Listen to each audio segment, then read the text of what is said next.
to go ahead and start us off today, and we'll just sort of go 2, 3, 1 instead of 1, 2, 3. Sure, I can do that. All right, then let's work with Elena. I'm going to introduce you. Is everyone in the session who's from the outside, Portia? Can we start? Yes, everyone has been admitted. All right, thank you so much for coordinating all this. Good afternoon, everybody. My name is Larry Lavender. I'm professor of interdisciplinary arts. I'm going to introduce the participants in today's honored symposium session.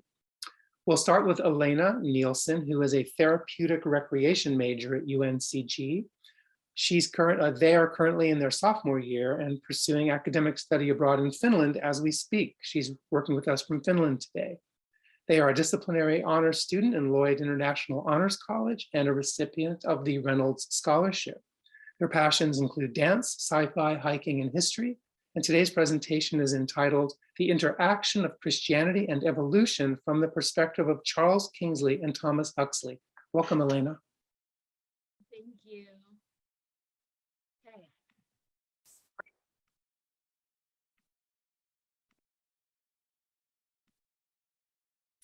Ooh. Hi, everyone. My name is Elena, or Elle. My pronouns are they, them. And as I've been introduced, I will be speaking on the interaction of Christianity and evolution from the perspectives of Charles Kingsley and Thomas Huxley. So, an introduction. First of all, one of the huge questions that often comes up in scientific debates is, can science and Christianity coexist? Often there is a conception that they are opposed, stemming from as far back as Galileo. However, even that relation is more complicated than we make it seem, as while the church persecuted Galileo for his scientific findings, he himself remained a devoted Catholic until his death. A big point of contention in this debate right now is the evolution and Christianity debate, which can be often summarized by the Scopes monkey trial in July of 1925 in Tennessee, where a public school teacher was charged for teaching evolution in a classroom, which was at the time against the law, as it perceivedly went against Christian belief.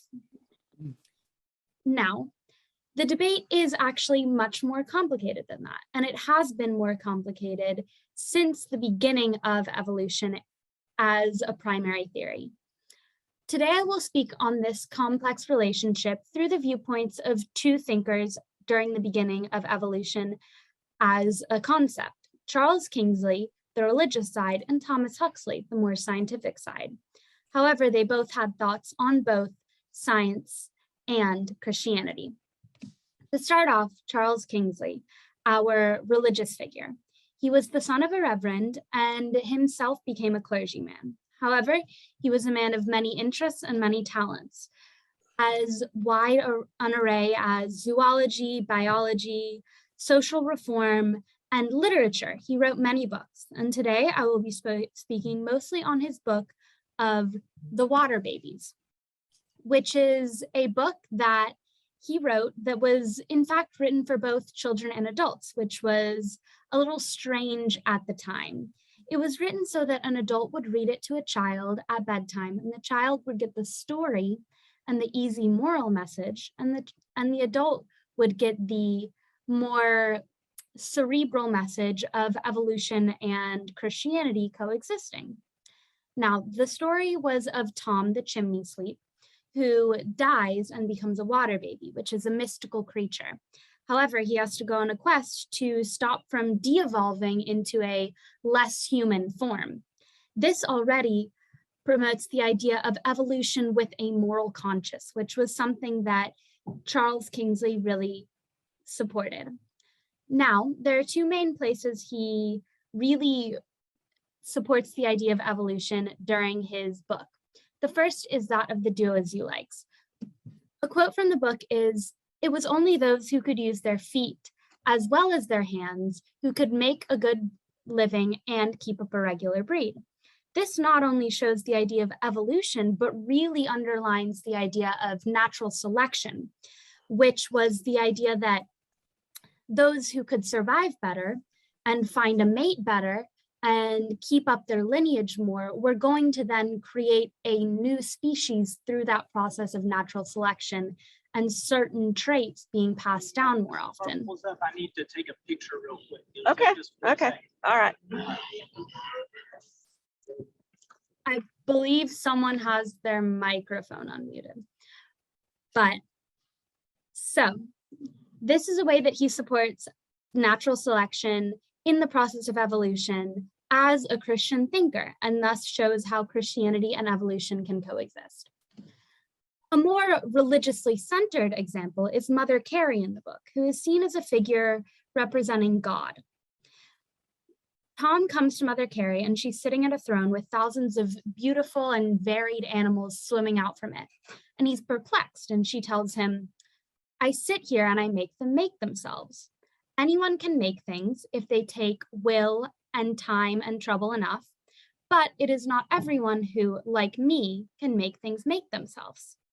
This is especially important because it not only shows that evolution can go with Christianity, it shows that evolution actually supports a more powerful God, a God who not has to directly intervene at all times, but a God who can create natural rules that make things make themselves. Now, we've talked on Charles Kingsley, and now we will speak on Thomas Huxley, who is often referred to as Darwin's bulldog because of his often and very vigorous support of Darwin and evolution. He was born into a religious family and consequently often remarks on the fact that he was named after Thomas, the doubtful apostle in the Bible, which he finds ironic because he was often very doubtful of religion. Starting very early in his career, he began to abhor religion because he believed that since he was not religious, he was being gatekept from the scientific community, which in many ways was a verified feeling because there was a system of patronage where religious people would bring other religious people into prestigious scientific communities. Since he was not religious, he did not get that support from other religious figures. Because of this, he created his own term, which is agnosticism.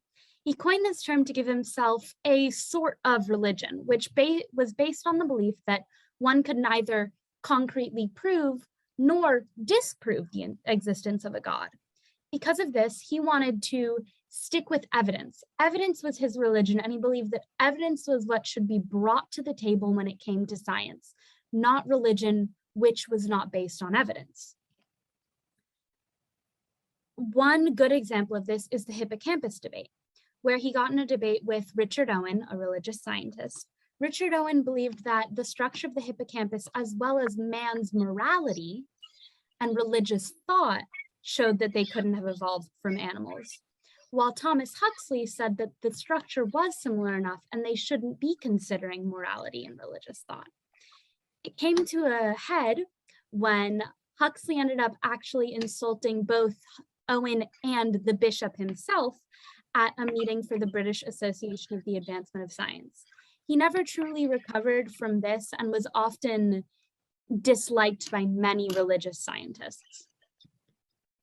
To sum up his beliefs, you can say that he did express agnosticism. However, he didn't hate Christians as a whole in science. He did believe that they shouldn't bring their religion into science. They should leave it at the door and be agnostic when they were practicing science. I would be amiss if I didn't talk about the interaction between the two, because they did correspond for many years up until and even after actually Kingsley's death. Their first recorded correspondence was in 1860 when Kingsley wrote a letter to Huxley in condolence after his son's death. A quote from Huxley's responding letter was that he would rigorously refuse to put faith in that which does not rely on sufficient evidence. This is a theme in their correspondence. Huxley would be very kind. He thanked him for his condolence. He thanked him for what he said, but he would also criticize a lot of Kingsley's beliefs. Some examples of this are,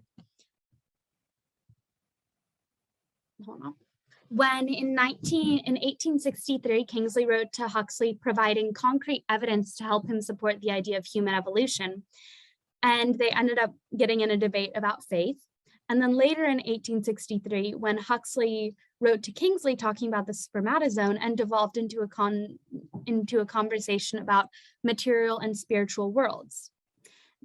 As you can see, they often agreed on a base level of science, but were unable to agree on anything regarding faith. This is exemplified through how Kingsley actually wrote a satirical article criticizing Huxley and Owen for putting something as complex as consciousness down to the structure of a brain. So they did love to talk about science, but they weren't perfect. They still disagreed. And I think that one quote from Thomas Huxley's letters to Kingsley really shows a message that we can take away. He said that if the Church of England was to survive the tide of evolution, it must be by the efforts of men who, like yourself, see your way to the combination of the practice of the church with the spirit of science. This may sound confusing, but what he's saying is that the church and science don't have to hate each other, and they don't have to see eye to eye. It doesn't have to be a loving relationship, but Kingsley is proof that they can coexist within one person. And Huxley and Kingsley's relationship is proof that even people with vastly different faith beliefs can still come together and discuss civilly both faith and science. I think an important message to take away from this is that often the church, as an organization, can feel antagonistic towards science, but through the efforts to see eye to eye and to speak with each other, even if it's not always the agreeing discussion, we can bring together the worlds of evolution and Christianity, and science and Christianity as a whole. Thank you so much, and I hope you enjoyed my presentation. Thank you, Elena. Are there questions from the gallery, from the people who have heard the talk? I think that Portia would see those. I'm not seeing any myself. I'll start off one for you. Is that the debate still raging today? I mean, does religion feel as threatened by evolution, and perhaps vice versa? Does evolution feel as threatened by religion today as it did when those two men and their followers were arguing?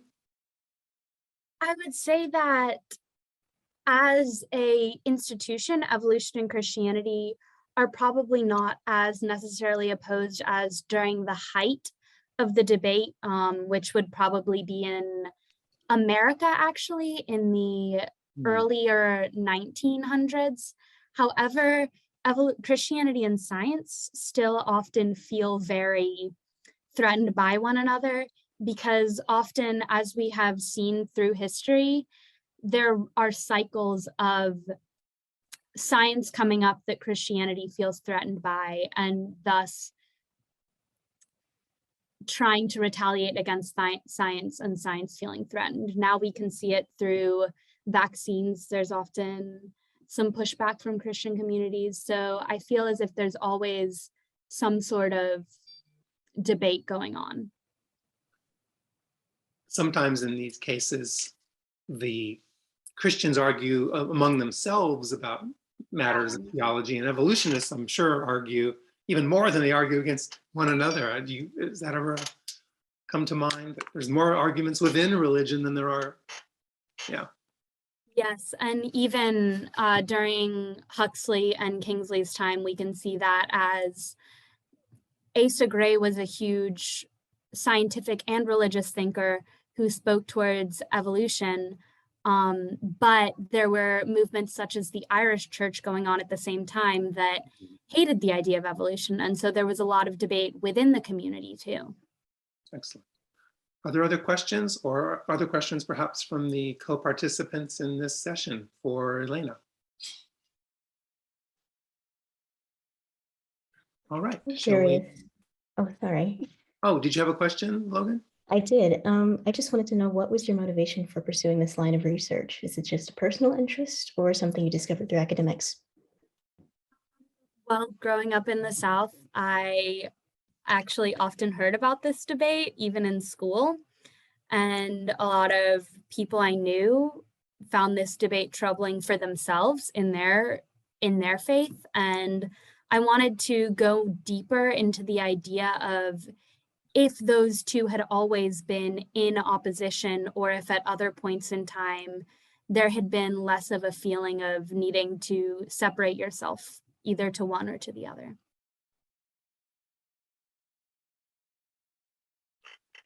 Thank you. Great session. Shall we move to the next presenter? Let's do so. Our next presenter is Logan White, a second year honors student at Alamance Community College. She's currently enrolled in the University Transfer Program and will complete a double major in computer science and physics this fall. She has also organized several community coding initiatives and is a NASA Community College Aerospace Scholar. Her paper is called Look to the Sky, an Examination of Astronomy in Ancient Art. Welcome, Logan. Thank you. Give me just a moment to share my screen, please.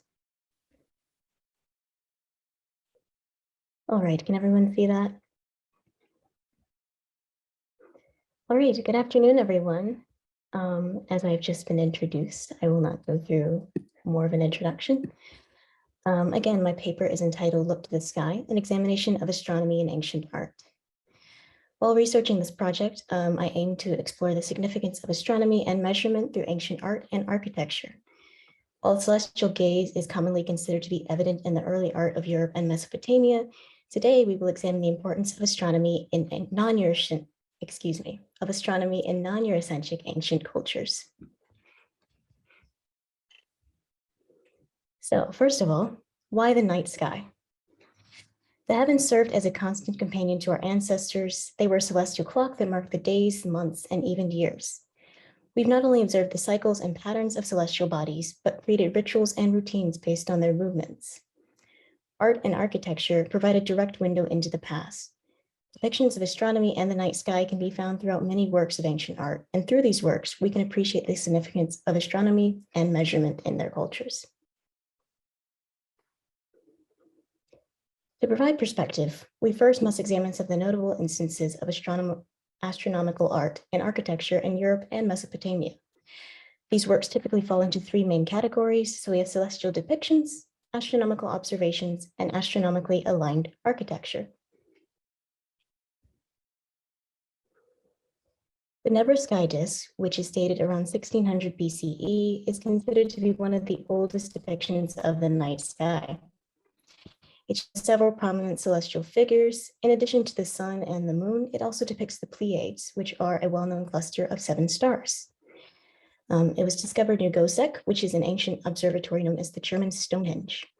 While its intended purpose is still unknown, it also highlights the importance of the night sky in early Europe. This is a personal favorite. The Babylonian documentation of Halley's Comet, which is dated around late 164 BCE, is an excellent example of astronomical observation. This is in fact one of the earliest records of a comet's transit, and it is in fact a record of a comet that we still observe even to this day.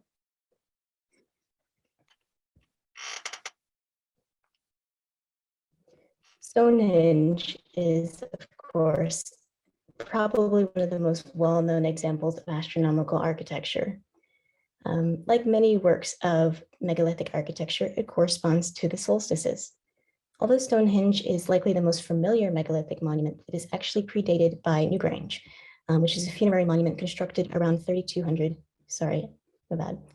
BCE, which is almost a century before construction began on Stonehenge. Gosek, which we previously discussed, is also near the site of the Nebraska Disk discovery, is also an excellent example of astronomical architecture.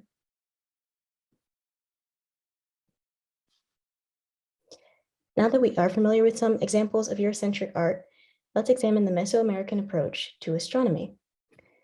The Maya are well known for their systems of measurement, most notably their calendars.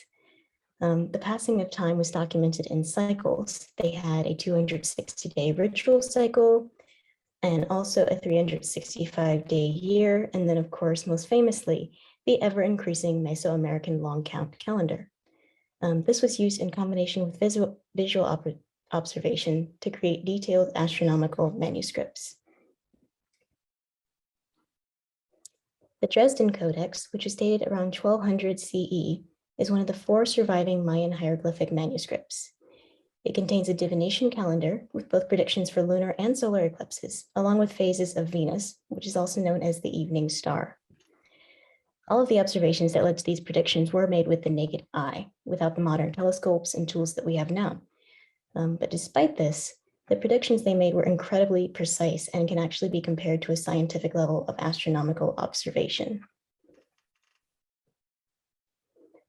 This is a closer image of the codex. It's really quite beautiful. It was primarily used for religious purposes. A lot of Mayan astronomy focused on both mythology and ritual. So eclipses were considered to be religious omens, and the codex is thought to have served as a sort of warning guide, a way to prepare for the coming eclipse and whatever religious omen it might bring. Another surviving example of Mayan documentation is the Paris Codex. This work is dated a little bit later than the Dresden Codex and is also less mathematically precise than its predecessor. It contains a little bit more information about rituals, but also more importantly, includes a list of Mayan constellations, which, like many of the constellations that we are familiar with, such as Leo and Scorpio, are depicted as animals. This sort of ritualistic observation in Mesopotamia continues into the 15th century or later, and is also demonstrated in later works of art, such as the Aztec sunstone.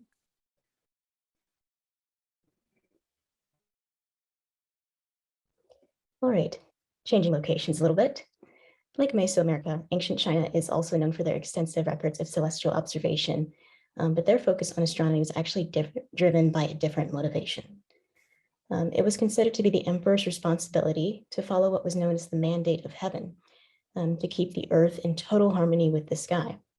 This political-based motivation resulted in a period of uninterrupted astronomical observation that actually lasted about 4,000 years. This is the Silk Atlas of Comets. It is dated around 185 BCE and was discovered in a burial site outside the Hunan province. It is actually thought to be the oldest documentation of comets and even predates the Babylonian observation of Halley's Comet, which we saw previously, by about 20 years. It classifies several types of comet formations, such as tails and heads, and really demonstrates the precision of ancient Chinese observation. To be a little more precise, the Dunwon star atlas, which is dated a little bit later, around 700 BCE, is best described as a complete representation of the Chinese night sky. It consists of 12 star maps, one for each division of the Chinese year, and covers the entire night sky. It's actually the oldest known star atlas from any civilization or culture. One of the interesting details about this atlas is that it documents the transit of Jupiter in really, really excellent detail. And makes a close estimation of the planet's orbital period. They estimated it to be about 12 years, and the actual period of the planet is about 11.5 years, so very close. Another notable thing about this atlas in particular is that it measures the position of celestial bodies in degrees and angles, which is very similar to the system of measurement that is actually still used today by modern astronomers. All right. Let's return to Mesoamerica once again to examine what could probably be considered the most prominent signifier of astronomy's importance to a culture, architecture. A lot of works of ancient architecture are often celestial aligned, either to the sun, constellation, or solstices. The Chanquillo Observatory in Peru, which was constructed around 4th century BCE, shows that celestial-based architecture was present not just in early Europe, with examples like Stonehenge and Newgrange, but also in South America as well. Chanquilla is thought to be the oldest solar calendar in the Americas. It has 13 towers that track the position of the sun, along with 2 observational structures. This observatory is particularly notable because, unlike many works of astronomical architecture, it actually provides a complete set of horizon markers and 2 unique observation points. So we can assume that this was used specifically for observational purposes. In contrast, The San Giovacio Complex, which is on the island of Cozumel, just off the coast of Mexico, serves as an example of religion-based architecture. Much like the relic sites and the churches of the early medieval period, San Gervasio served as the destination of a pilgrimage for the Maya. It was in fact so prominent in Mayan religious practices that it was compared to holy destinations such as Jerusalem and Rome by historian and Bishop Diego de Landa. All right, how can we compare and contrast these works of architecture? The most significant difference between Eastern and Western astronomy appears to be motivation and purpose. In Mesoamerica, we tend to see astronomical observation that is rooted in the cycles of ritual and religion. Their view of the cosmos is an almanac of sorts. It follows a cosmic framework. Ancient China, on the other hand, saw this framework as more of a practical viewpoint, using the stars to signify the ebb and flow of politics and dynasties. Despite their differences, it is interesting to note that both cultures had similar forms of documentation. The codices are remarkably similar to the atlases in terms of both construction and medium. Now, and to contrast to both cultures we've examined so far, our classic European-centric origins of astronomy show a completely different area of focus. A lot of Greek astronomy looked less towards the heavens and more toward the Earth and the universe surrounding it. This can probably be attributed to the cultural belief that Greece was the center of the world and hence the center of the universe. For example, Aristotle's On the Heavens, which is written around 350 BCE, ponders the structure and origins of the Earth and takes on a geocentric view of the universe. Because a lot of Greek astronomy was grounded in philosophical thought, instead of the drive of ritual and religion, there's significantly less representation of astronomy in their art as a whole. The cultural viewpoint of the night sky is just as important as a culture's tools for observation when regarding the appearance of astronomy in art. The difference between what we would consider classic and then non-European astronomy really lies within scope. Art tends to represent what is important to a culture. Because the cultures we examined rooted their motives for astronomy in religion, the night sky was important to the common man, and subsequently it appears in a lot of their monuments and art. Their meticulous documentation of the cosmos is really impressive, and the intersection of art, architecture, and astronomy within these early cultures is really a remarkable thing to observe. Thank you. Thank you. Does anyone have any questions for Logan? Okay, I'll try one. Logan, I'm curious about the common man comment you made just at the end there. Did the common man in these various ancient cultures have access to some of these artifacts? I know they did to the ones that are architectural out in the world, but some of these graphic documents, how widely disseminated might they have been for people to be able to understand, the meanings of them? I would say that the general public would probably not have access to these sorts of documents. It would mainly be relegated to more religious figures such as your priest, those who are actually in charge of the rituals and such. So while they would be privy to the information in terms of warnings that an eclipse was coming or knowing of an upcoming omen, they probably would not have access to the actual documents. Yeah. You're right that they are quite beautiful, even though they weren't made for display for their beauty, because that notion of art didn't exist yet. But they are quite beautiful to look at now, don't you find? Very much so. Yeah. Other questions or comments? Portia, do you see, I see a couple of chat things down there. Should I click on those? No, just praise to. Oh, okay. Excellent. Well, thank you again, Logan. Shall we move on to Jonathan? Jonathan is all set up now. I believe we have it figured out. Okay. Hopefully. Jonathan Jefferson is a UNCG senior pursuing disciplinary honors in the Honors College in both media studies and religious studies departments. He's published 2 religious studies papers and is currently working on a feature-length documentary in the media studies department. Today's paper served as his senior honors project in religious studies and will be published in the You're going to have to pronounce that for us, Jonathan. I don't know how to pronounce that. Why? You can pronounce that for us in a moment. The title of the paper is The Fourth Synoptic, a reevaluation of the Gospel of John. Thanks, Jonathan.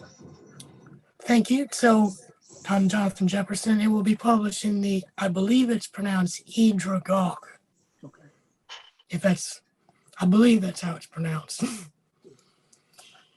So, good afternoon. That was a wonderful introduction. Thank you. Portia, can you put on slide 2, please? Thank you. The New Testament contains 4 accounts of the life of Jesus of Nazareth: the Gospels of Matthew, Mark, Luke, and John. The first 3 of these are known as the Synoptic Gospels because they share many of the same stories, sometimes word-for-word copies of each other. 90% of the material in the Gospel of John, however, is unique. This has led many scholars to conclude that he was not aware of the Synoptics when writing his own Gospel. I argue differently, however, believe that John did in fact use the Synoptics, but instead of copying stories verbatim, he rearranged this material in new contexts to suit his own theological motivations. Today we will look at just one story to examine this relationship: the depiction of John the Baptist in the Gospel of John. Before we begin, I do want to clarify that the author of the Gospel of John and John the Baptist are not the same John. So that may cause some confusion, but they're different people. So with that out of the way, let's begin by seeing how the passage reflects the Synoptics as a whole. Portia? Thank you. John the Baptist is introduced in the Gospel of John when a group of Jewish authorities come to question him about his identity. One of the questions they ask is whether or not he is Elijah, a prophet from the Old Testament. John denies it. But within the context of the Gospel of John, the question does not make sense, considering that the Gospel writer John provides no reason for John the Baptist to be identified with Elijah. However, the answer can be found in the Synoptic Gospels. Both Mark and Matthew note that John the Baptist wore camel's hair with a leather belt, and this alludes to a description of Elijah found in 1st and 2nd Kings in the Old Testament. The Gospel of Luke also made this connection far more explicit, in that he began his Gospel by having the angel Gabriel announce John the Baptist's birth by saying that he would turn many of the people of Israel to the Lord, and the spirit and power of Elijah would go before him. Given that the Gospel of John does not include any allusions to John the Baptist being Elijah, either explicitly or implicitly, he must have assumed that his readers were aware of the synoptic traditions. Otherwise, the question would make no sense to John's readers regarding John the Baptist's identity. Portia?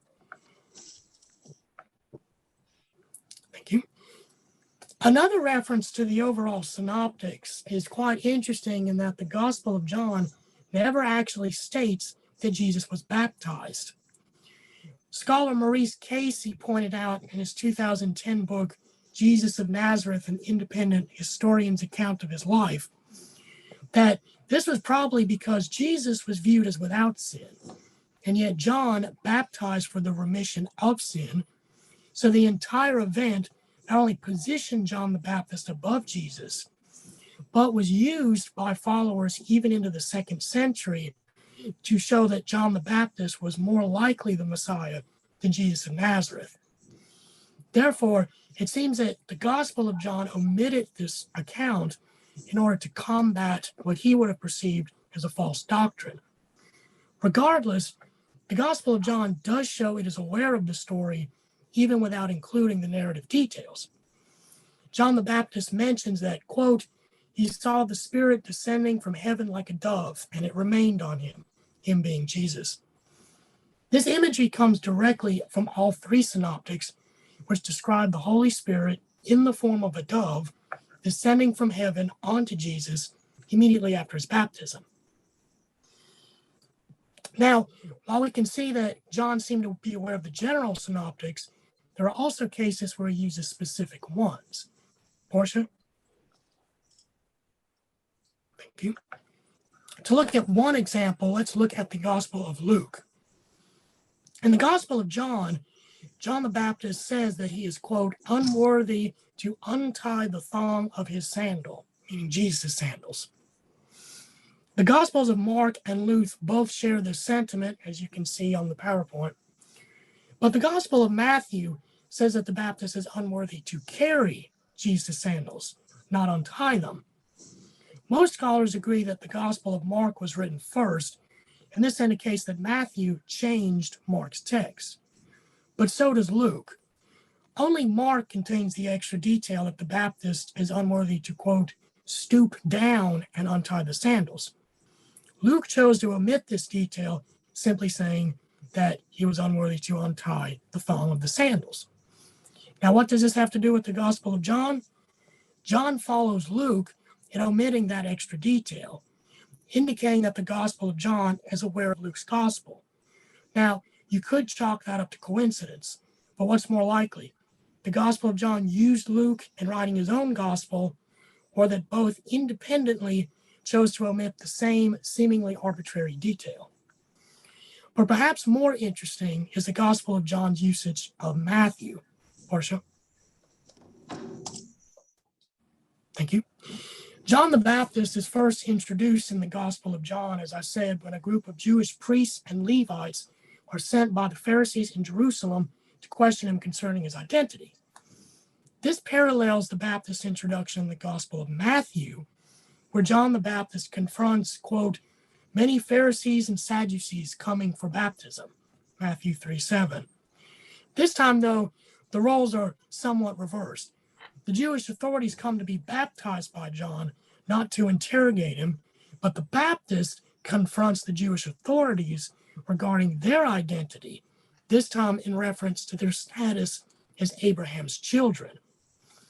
This encounter is missing in Mark altogether, but Luke contains the same discourse by John about Abraham's children, but he changes it so that John the Baptist addresses the generic crowds rather than specifically the Jewish authorities.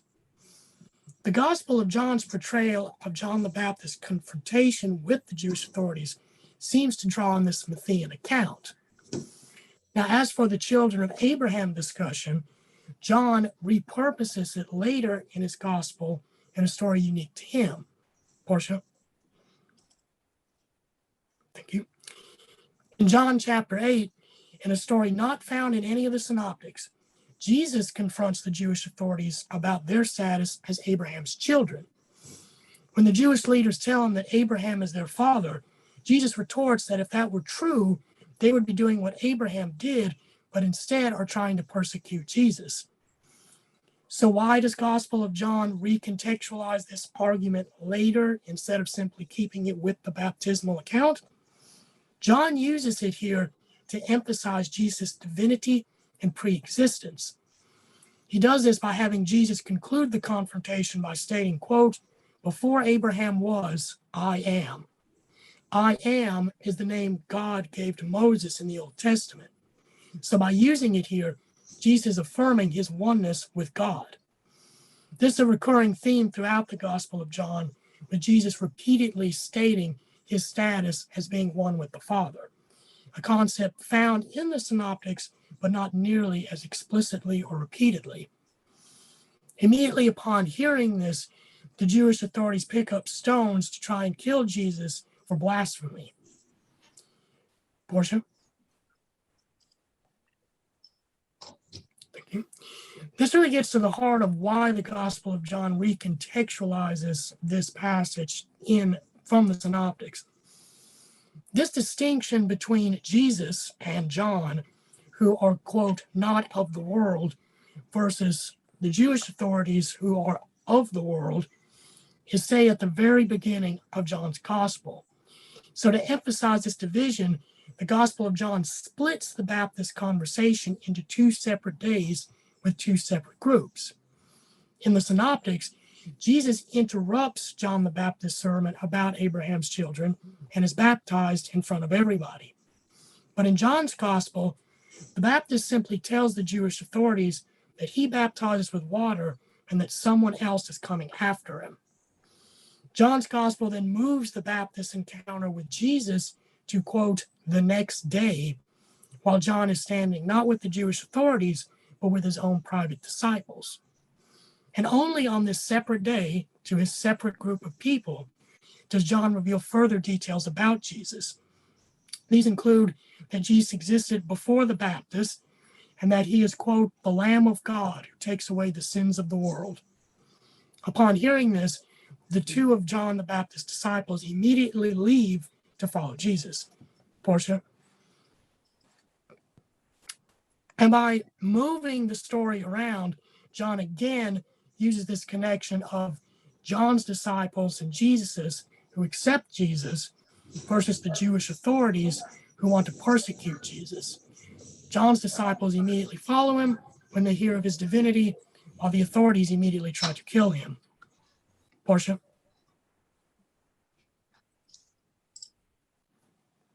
Thank you.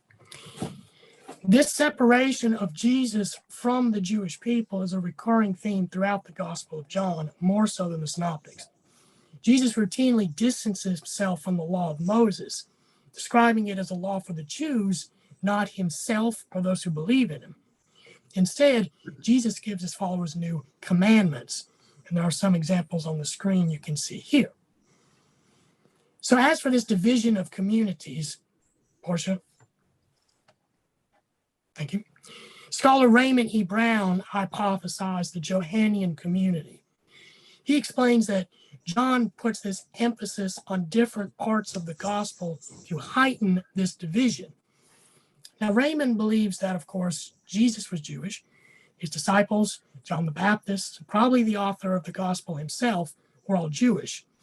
So this separation is not towards all Jewish people, but rather, as Brown puts it, those other Jews, the ones that were attacking the Gospel of John in the synagogue at the time it was written. So therefore, John's Gospel moves this material around to heighten this, what he perceives as an attack on his own doctrine as he puts it into his Gospel. Portia? Thank you. So in conclusion, it is clear that the Gospel of John is aware of all three synoptics in the way he picks and chooses which ones to follow. Given his choice of vocabulary regarding Jesus' sandals, he seems to be aware of at least the Gospel of Luke and probably Mark as well. His reference to the dove landing on Jesus is found in all three synoptics. But most importantly, he takes the passage from Matthew regarding Abraham's children and repurposes it to heighten this emphasis on the separate communities. The Johannian community from which this gospel originated, and the outside community that was attacking it as false doctrine. Therefore, by putting together the four gospels, you can see that John did in fact use the three synoptics, affirming its place as the fourth synoptic. Thank you. Thank you, Jonathan. Any questions or comments for Jonathan from the group? And thank you, Portia, too, for helping with that. No Absolutely. problem. Jonathan, I'm wondering if you would it be fair to characterize John's picking and choosing and omitting of certain things and even advancing what we might today call alternative facts, possibly? Is there political motivation in that? What's the motive to do that, to advance that? Well, I believe if, as Raymond E. Brown puts it, that it seems that John's gospel is quite unique, as everyone recognizes, and it originated from the Johannian community, which was this separate sort of offset of Christians who had very specific ideas about Jesus, who he was, his relationship with God the Father. And this is why his gospel, more than the others, is all about who Jesus is, while the synoptics is what Jesus did and said. So this sort of, if you will, refutation of these false doctrines, as John would probably believe it to be, attacking what he believes is the true doctrine, then this gospel that kind of counters that. You could see it as sort of political. I can see, especially since it's targeted, as I said, not to the Jewish people, but specifically the Jewish leaders in the synagogues at the time. Thank you. Anyone else? I think that concludes the session. I want to congratulate you all on some fine scholarship and very professional manners of delivering your ideas and sharing with us today. So I appreciate you and best of luck to you all moving forward. Thank you. Thank you very much.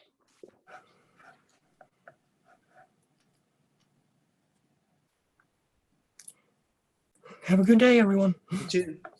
Congratulations, Unfortunately. everyone. Thank you. Thank you all. Thank you.